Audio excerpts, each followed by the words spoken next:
Welcome to Metrocasting. I'm Doug Farley. In its simplest terms, philanthropy has to do with the giving of money and or time to help make other people's lives better. And it is in pursuit of helping our young people lead philanthropic lives that one program for high school students was started.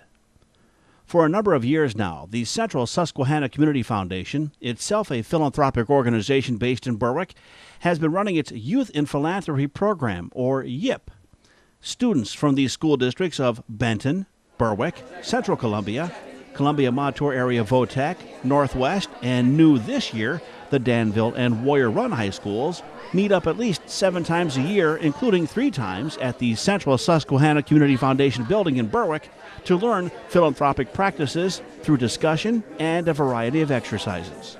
Our Metrocasting cameras began following the program in the spring of 2015 as one group of YIP students wrapped up their year, or in some cases years, of philanthropic education by preparing to distribute a share of $5,000 in grant monies to nonprofits and others who have met their criteria and completed the grant process properly.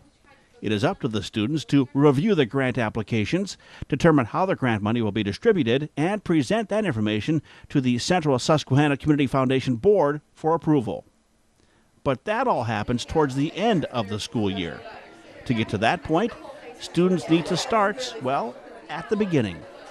They must first learn the roots of philanthropy, how it all started, how it's evolved, and how it is carried out today. And since philanthropy can involve either the giving of money or time, students must also learn the importance of getting involved, which brings us to the start of the 2015 and 2016 school year. Metrocasting was there as the new crop of YIP students attended the kickoff meeting in October of 2015. Coordinated by Foundation Program Officer Christine Pangilinan, the 80-plus students on hand and their advisors got an overview of the program before starting in on their first project. Today they are learning first about what is a nonprofit, what is philanthropy, and what is youth in philanthropy. And then they are going to figure out a way that they can identify needs at their school. So when they go back home to their school, they will survey the students, they will survey teachers and members of the community and find out what's really going on in their community, with hopes that they will then be able to create an application to give out to really find the best opportunities they can fund. So they can put a face or faces with the organizations in need, guest speakers who in the past may have benefited from grants from the Central Susquehanna Community Foundation and the Youth and Philanthropy Program are brought in to talk about how philanthropy has impacted and continues to help their organizations and others. Over the course of the next few months, both at school and at the foundation, students continue to learn about and practice philanthropic activities, including, at the winter meeting, packing care packages to be given to local homeless shelters. Later, they would come up with a philanthropy exercise that can be used in an elementary classroom setting so that younger students can learn about the importance of giving and giving back. YIP students also reviewed past grant reports and funding ideas in an effort to get them thinking about which entities would receive a portion of the grant monies they'd be giving out in just a few short months. The money that they give away at the end of the year, where does that come from? So this program is sponsored from a few different areas: the Berwick Health and Wellness Fund, the Central Columbia Educational Foundation, and then the Danville Area School District funds that are here at the Central Susquehanna Community Foundation, and also contributions from individuals in the Danville area that would like to support the program. Also the Warrior Run Education Foundation, their funds, and also individual contributions from Warrior Run residents support the Warrior Run grants.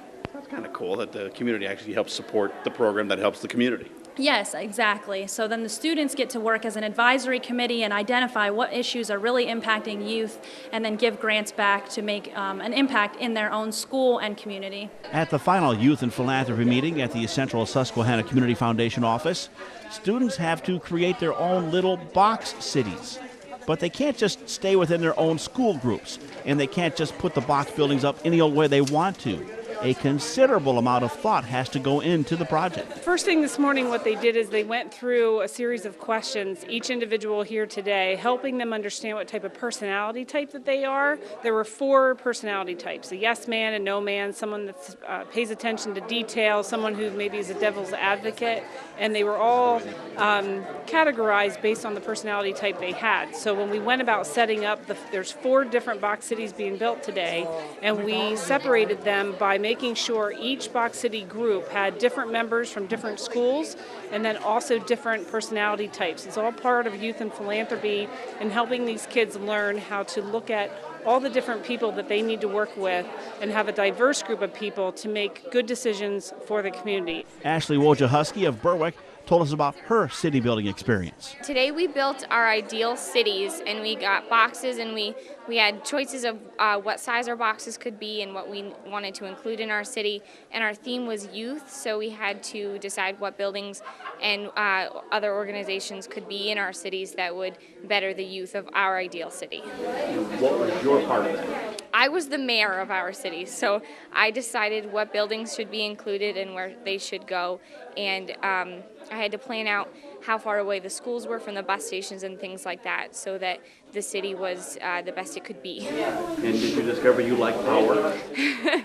I don't know that I would want to be the mayor of my own city, but it was neat. Finally, towards the end of the school year, students, as we mentioned at the beginning of this story, come together to figure out how much and which entities should be given a portion of the $5,000 in grant monies the foundation has made available to them. It's a process that makes students responsible for their outcome, and therefore it is one they cannot and do not take lightly. And how difficult is that process? It's very difficult, especially when you get a lot of applicants trying to decide how much to give to each organization and be fair about it, because a lot of them really do need the money. So, Do you feel bad when you can't give as much to somebody that may need it? yes, so it's very difficult to make decisions like that. And that is part of the purpose of the Youth and Philanthropy Program, to help our youth understand the importance of giving through philanthropy, but also how difficult it can be. Why should a school district get involved in this? Well, first and foremost, the grants that go back to the community is really a great opportunity for students to impact youth issues and get involved. I've really enjoyed being a part of it. It's really rewarding, and I really like to help other people, and it's my teachers reaching out to me and kind of recruiting me to be a part of it was really exciting. Now, in an update for the 2016 Youth and Philanthropy class, they also got the opportunity to use what they learned over the last year when they took part in their own grant ceremony. YIP students from Berwick, Benton, Central Columbia, Danville, Northwest, Warrior Run, and the Columbia Montour area Votech schools came together to award grant monies to local organizations.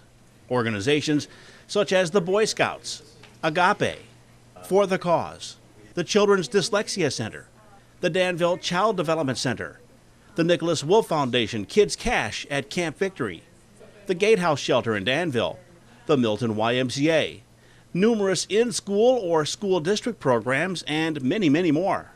The Benton kids donated to the Your Loving Choices program, which needs funding like this to keep providing their services and to help open a new location. This program is just phenomenal because it's young people giving back to other young people that we serve, and it just empowers us to be able to do things we wouldn't be able to do without it. So we are very grateful. We're going to open a satellite office in Benton as a result, and we're excited. The Northwest area kids gave back to their school district to help with the purchase and training of life-saving medical equipment like AEDs and more. Well, I think it's a very meaningful program because I'm so proud of our students that are engaging in selfless things to help members of our community, and I know they look out for their other students in the district as well.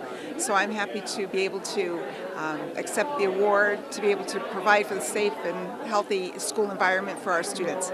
The Berwick area YIP students gave to the Columbia County Family Center, which was excited to get the much-needed help. It gives us the opportunity, since we're grant funded, to really expand our services and give children in the community the opportunity to do things they wouldn't normally be able to do. It allows us to connect young kids in our program with high school students to give them a good role model and teach them about how we can give back to the communities. Meanwhile, the Columbia Montour Council of the Boy Scouts of America was on the receiving end of numerous grants from several school districts. Representative Chris Klock told us it'd be very hard to keep the scouting program going without funding like this. You know, it would be a real challenge to survive without the program with things like this. I mean, we survive solely on the donations of our families and scouting supporters. So many of the families that we have and that we're helping are those that really need help, and it's hard for them to provide that extra mile giving. So we rely on grants such as this to give a quality program to those in need. Students in the 2016 class made it known they feel they have truly learned the importance of giving back by taking part in this Youth in Philanthropy program. It's meant a lot to me. It's a great honor to do so much for the community, and I just feel like I'm changing the world when I help out the local communities and all the programs that are in the area. It makes me very happy to know that I can help people out, and it feels good to be able to help people who are less fortunate than me. It's a really great program, actually, for the community to all come together, especially like young students that are in 10th, 11th, 12th grade. It's just great, and for them to give back so much to the community, it's a really good program. Well, it means a lot because you can just help so many people in the community, and it really makes you feel like a better person. I feel it's a great experience to get to see how you can help others through many different ways. It's a great opportunity to see how you help people. And following the 2016 grant ceremony held at the Central Susquehanna Community Foundation office in Berwick, YIP Program Director Christine Pangilinan and Foundation President and CEO Holly Morrison both had nothing but praise for this class of students and the efforts they put forth. Amazing, incredible job. They really embraced the meaning of philanthropy, and once they learn about it, it seems like they only want to do more. It's incredible. They've asked me for contact information for organizations so they could reach out, things like going to paint the walls at an organization and just want to do more. That seems to be the message. Being a former educator and having the opportunity of having these young men and women come into our elementary schools to teach our second graders about philanthropy has immeasurable effects at that age. First of all, they learn that the word is philanthropy and they actually learn to spell it. But more importantly, that they understand that it is not only about giving of one's treasure, but giving of one's time and service. Our region, this is the largest that we've had so far in the history of Youth and Philanthropy, which I was a part of when it started so many years ago. Today was truly an amazing day. For further information on the Youth and Philanthropy Program, as well as the Central Susquehanna Community Foundation, log on to csgiving.org. That's where you can learn how to become a philanthropist yourself, or how to simply give back, as well as how to inquire about applying for a grant, and much, much more.